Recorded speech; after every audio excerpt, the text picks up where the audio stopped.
তো বন্ধুরা আজকে চলে যাচ্ছে ডাবগ্রাম পার্কে, ওখানে যাবো, একটু আড্ডা মারবো, তারপরে বিরিয়ানির দোকানে ঢুকবো, ঢুকে বিরিয়ানি খাবো। শুনেছি বিরিয়ানির দোকানে অনেকে খুব ভালো বিরিয়ানি বানায়, তো আজকে খায় দেখলে বোঝা যাবে। তোমরা দেখতে পাচ্ছ এটা হচ্ছে মাঠ, ডাবগ্রাম পার্কের মাঠ। এখানে চারিদিকে বসার জায়গা বানিয়েছে, সবাই এখানে এসে আড্ডা মারে, ঠিক আছে। আর দুটো ছেলেকে এখানে দেখতে পাচ্ছ স্কুল বাং মেরে আড্ডা মারে। তো এখানে পেপলরাও আসে, গার্লফ্রেন্ড বয়ফ্রেন্ডরাও আসে, ঠিক আছে, যারা সিঙ্গেল তারাও আসে। আর এটা হচ্ছে মাঠটা, বিশাল বড় মাঠ। তো আমরা এখন দোকানে ঢুকবো, ঢুকে বিরিয়ানি খাবো। আমরা এখন এই দোকানে ঢুকবো।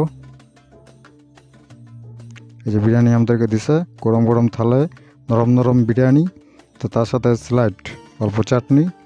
এখন এটা আমরা মেরে দিই দুজন মিলে। চিকেন বিরিয়ানি 100 টাকা নিয়েছে, দারুণ বানিয়েছে। তো আমরা মেরে দিয়েছি, থালা পরিষ্কার, বিরিয়ানি শেষ, ভিডিওটাও শেষ। আবার দেখাচ্ছে নেক্সট ভিডিওতে। Tata, take care.